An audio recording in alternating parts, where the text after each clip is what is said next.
अपने पसंदीदा शो के फुल एपिसोड देखने के लिए अभी डाउनलोड करें दंगल प्ले ऐप।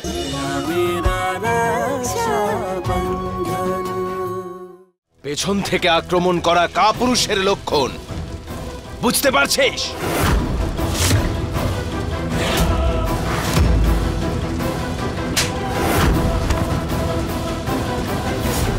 তোদের সাহস কি করে হলো আমার বোনের গায়ে হাত দেওয়ার? ওকে মারার চেষ্টা করেছিলি তোরা, এক একজনকে শেষ করে দেব আমি। দাদা ও নিজেই নিজের প্রাণ ত্যাগ করতে চেয়েছিল। হ্যাঁ দাদা, এক মুহূর্তের জন্য আমার মনে হয়েছিল যে আমি মরতে চাই। আমার বেঁচে থাকার আর কোনো কারণ নেই দাদা।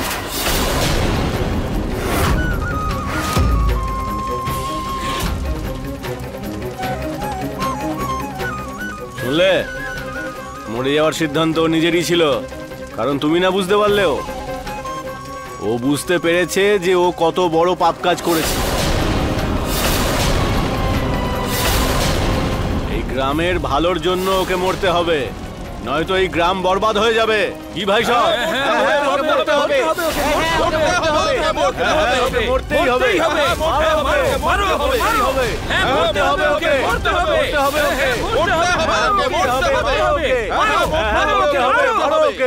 এই ভিড়ের মাঝে আমি আলাদা করে খুন খারাপি করতে চাই না, তাই রশনিকে নিয়ে যাচ্ছি আমি। তোমার কাছে কৃতজ্ঞ থাকলাম। কখনো যদি সুযোগ হয় তাহলে আবার দেখা হবে।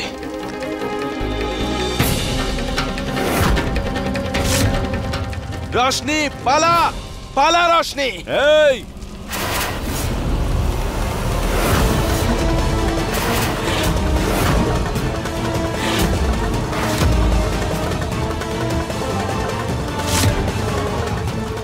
ব্যাস দাদা, আমি আর দৌড়তে পারছি না। তুই পাগল হয়ে গেছিস নাকি? কি করতে যাচ্ছিলি তুই বল? তোর দাদা তোকে ছাড়া কিভাবে বাঁচবে কখনো ভেবেছিস তুই? ক্ষমা করে দাও আমায় দাদা। এই ওই পালিয়ে যাচ্ছে, ধরো ওকে। এই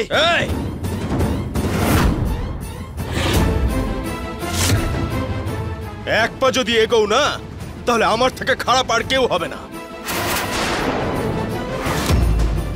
দাদা এবার কেউ যদি একটু চালাকি করিস না, তাহলে ওর গলা এখানেই কেটে ফেলবো। আমার বোনের যদি কিছু হয় কেটে শেষ করে দেব তোকে আমি। পুরো গ্রামে আগুন লাগিয়ে দেব। ঠিক আছে, রশনিকে মারা হবে না, কিন্তু সে সমরের বিধবা। কিন্তু এবার থেকে ওকে একজন বিধবার সব নিয়ম ঠিক মতন পালন করতে হবে।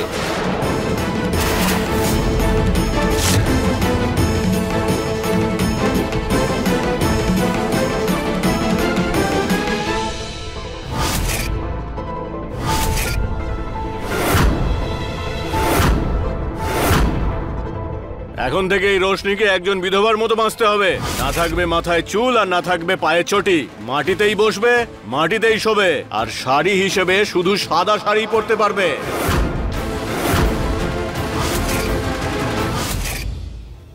খবরদার, কেউ যদি আমার বোনের গায়ে হাত দেওয়ার চেষ্টা করে। যেই রীতিনীতির কথা তোমরা বলছো সেগুলো আদিকালের। তখন মহিলারা বিধবার বেশে থাকতো, কিন্তু এখন সময় বদলে গেছে। তুই একদম ঠিক বলেছিস শিবা, কিন্তু আমরা তো গ্রামে থাকি, শহরের মতন পরিবর্তন আসেনি এখানে। নিয়ম কানুন পরম্পরা যুগ যুগ ধরে চলে আসছে এই গ্রামে, নিয়ম তো মানতেই হবে বল। চাঁদনী দেবী একদম ঠিক বলেছেন। কি ভাই সব? ঠিক বলেছেন, ঠিক।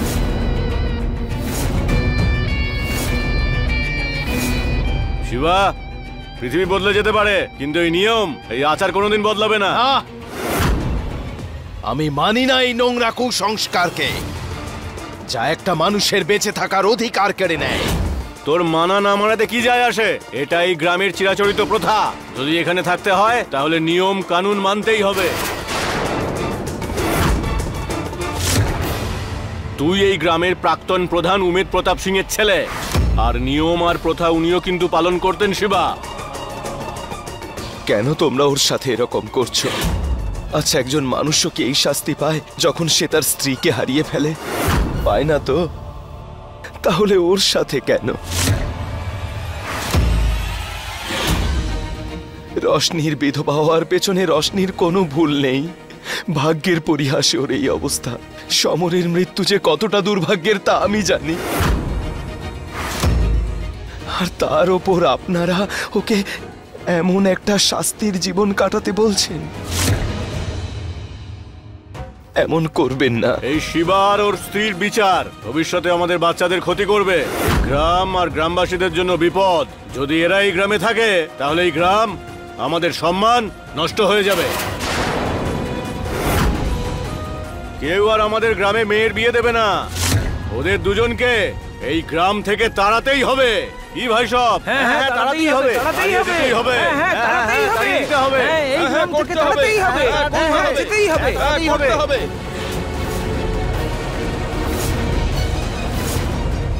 হ্যাঁ। আমি রাজি। কিন্তু আমি এতে রাজি নই।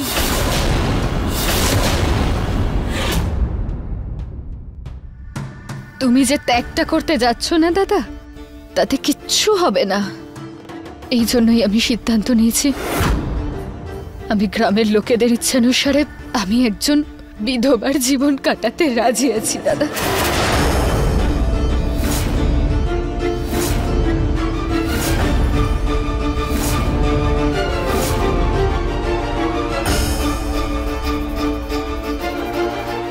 এই কিছুক্ষণ আগেই এই গ্রামবাসীরা সমরের চিতায় তোকে জ্যান্ত পুড়িয়ে মারতে চাইছিল, আর তুই তার জন্য প্রস্তুত ছিলি না রোশনি।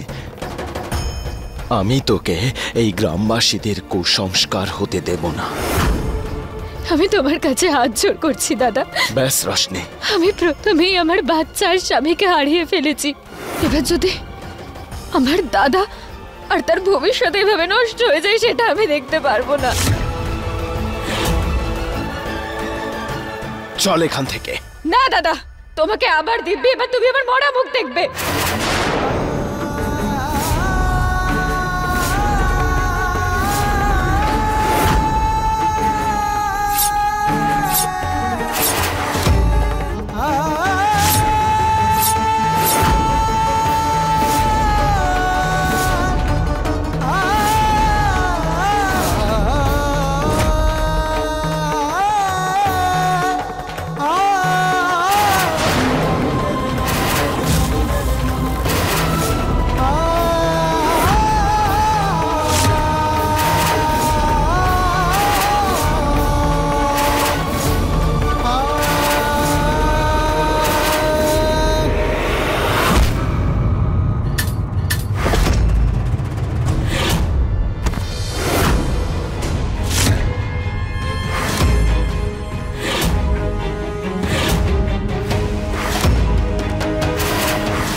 এসব কি অসভ্যতামি হচ্ছে?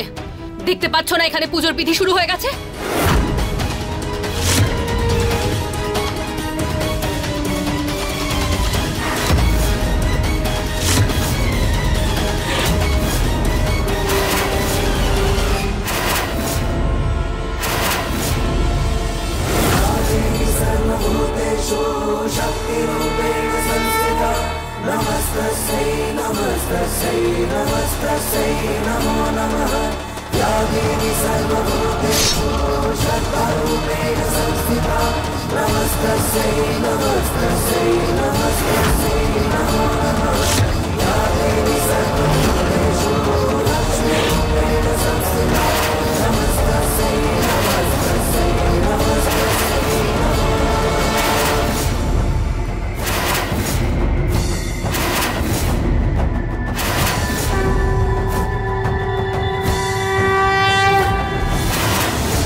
ও বিধবা নয়, আজ থেকে ও আমার হবু স্ত্রী, বুঝলে?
কি নাম তোর?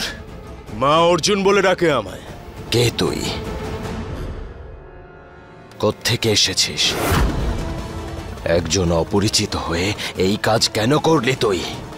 সত্যিটা বল, উদ্দেশ্য কি তোর? রোশনি আমার জীবন, আমার প্রাণ, আমার সম্মান, সবকিছুই। আর যে কেউ এসে আমার বোনকে বিয়ে করতে চাইলে তা আমি হতে দেব না। সাহস কি করে হলো তোর আমার বোনের গায়ে হাত দেওয়া? দাঁড়া শিবা,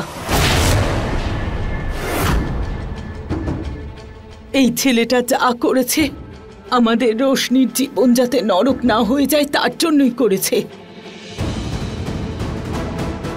আর এই সমাজে ও যাতে সুস্থভাবে বাঁচতে পারে তার জন্যই করেছে।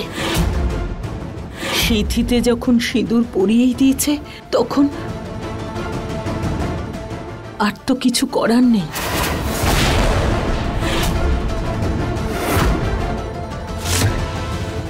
তুই হয়তো জানিস না আমার নাম কি। শিবরাজ উমেদ প্রতাপ সিং আমি। ভালো করে ঢুকিয়ে নে তোর মাথায়। জানি আমি, খুব ভালো করে জানি আমি।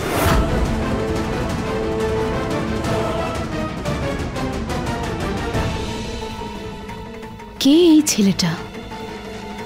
কেন এসেছে এখানে?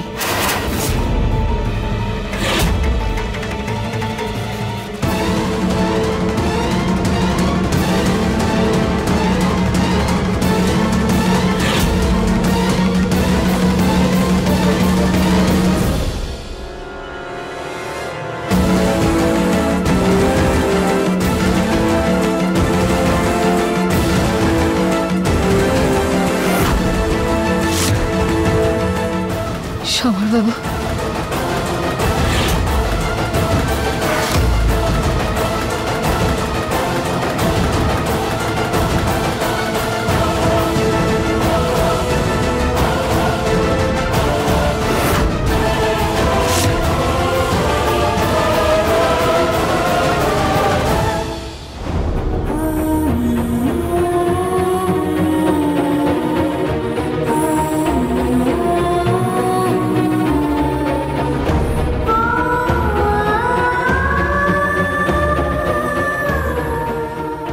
আমাকে ক্ষমা করে দিস রোশনি। আমি কখনো স্বপ্নেও ভাবিনি যে আমি যেটা করতে চলেছি সেটাতে এত বড় সর্বনাশ হয়ে যাবে।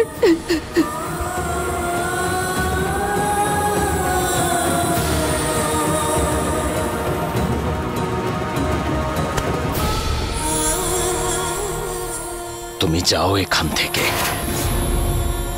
এখন তুমি তোমার জীবন তোমার নিজের মতো করে কাটাতে পারো। পুরোপুরি ভাবেই তুমি স্বাধীন। না আমার জীবনে, না আমার বোনের জীবনে তোমার আর কোনো জায়গা আছে। কারণ যখনই আমি যখনই এই মুখটা দেখতে পাবো না, তোমার পাতা সেই ফাঁদটা আমি দেখতে পাবো, যা আমার বোনের জীবনটাকে তছনছ করে দিয়েছে, শেষ করে দিয়েছে। একবার বলবো ব্যাস, যাও এখান থেকে, যাও এখান থেকে, তুমি যাও।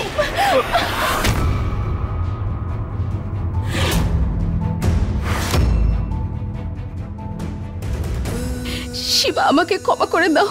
আমি যা করেছি শুধু তোমাকে ভালোবেসে করেছি। বারবার আমি তোমার প্রাণের ঝুঁকি দেখে তোমাকে নিয়ে চিন্তা করে করেছি। আমি কখনো ভাবতে পারিনি যে এত বড় কিছু হয়ে যাবে। প্লিজ প্লিজ আমাকে ক্ষমা করে দাও, প্লিজ। যাও এখান থেকে।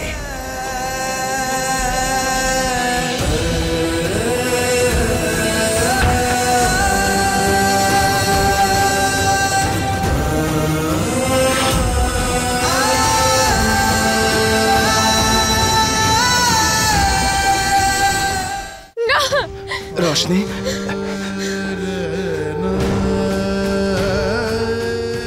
দাদা, আমি না একটা খুব ভয়ানক স্বপ্ন দেখেছি। আমি দেখলাম আমি সমরবাবুকে হারিয়ে ফেলেছি, আর কখনো ফিরে আসবে না। আমি দেখলাম যে আমার বাচ্চাটাও নষ্ট হয়ে গেছে।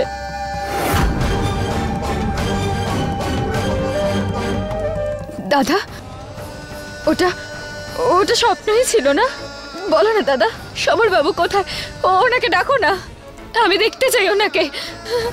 আমি দেখতে চাই, ওনাকে দেখতে চাই দাদা। ওটা স্বপ্ন নয়। আমাদের কাছে যদি এমন কোনো শক্তি থাকতো, যদি সময়কে পিছিয়ে নিয়ে যেতে পারতাম, তাহলে নিশ্চয়ই পিছিয়ে নিয়ে যেতাম। কিন্তু না রোশনি, ওটা স্বপ্ন নয়।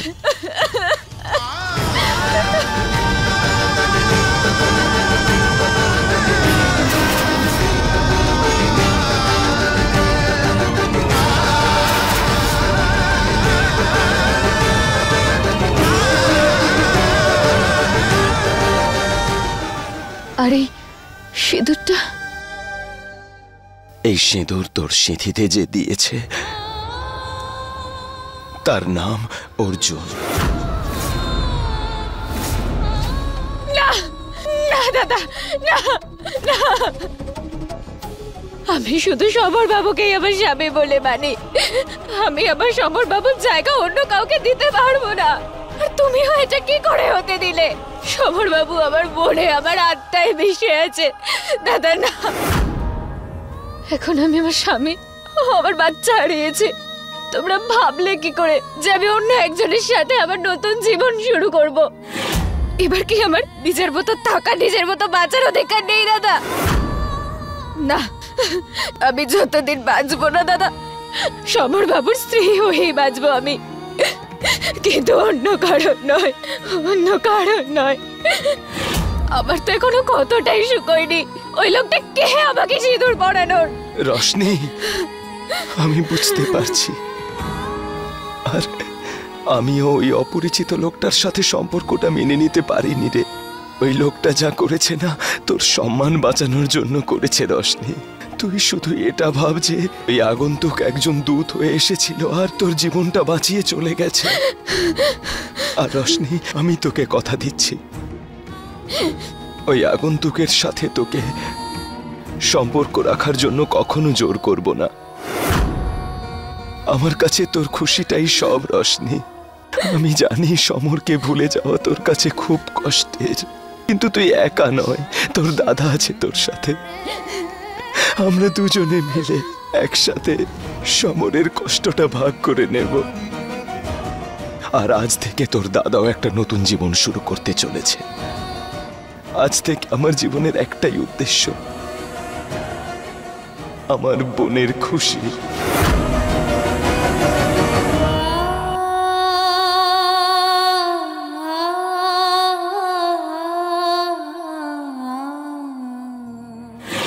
আমিও আমার স্বামীকে সারা জীবনের জন্য হারিয়ে ফেললাম দিদা। এটা কি করে ফেললাম আমি যা করেছি তার জন্য সারা জীবন শুধু শুধু রোশনি এই কষ্টের মধ্যে বাঁচবে না, শিবাও সারা জীবন এই কষ্টটাকে বয়ে নিয়ে চলবে। যে ওর বোনের মাথার সিঁদুর মুছে গেছে আর ওর সন্তানও মারা গেছে, ও কিভাবে বাঁচবে দিদা? খুব খারাপ, আমি খুব খারাপ, আমি না খারাপ না, না। তুই তোর ভুলটা যখন বুঝতে পারছিস, যখন তুই আফসোস করছিস, তাহলে তুই তোর সবকিছু দিয়ে এই চেষ্টাটাই কর যে ওদের জীবনে তুই যেন আবার নতুন করে খুশি ফিরিয়ে আনতে পারিস। তুই যদি এটা করতে পারিস সোনা, তাহলে ধীরে ধীরে সবকিছু ঠিক হয়ে যাবে। আর আমি জানি এটা কোনো তপস্যার থেকে কম নয়, কিন্তু তুই পারবি কনক। তুই তোর শিবাকে আবার তোর জীবনে ফিরিয়ে আনতে পারবি। ওদের দুজনের জীবন তোকেই খুশিতে ভরিয়ে দিতে হবে। হ্যাঁ কনক, আমি জানি তুই পারবি।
তোমার চরণে শিবাকে ধ্বংস করার জন্য পুজো দিচ্ছি আমি মা।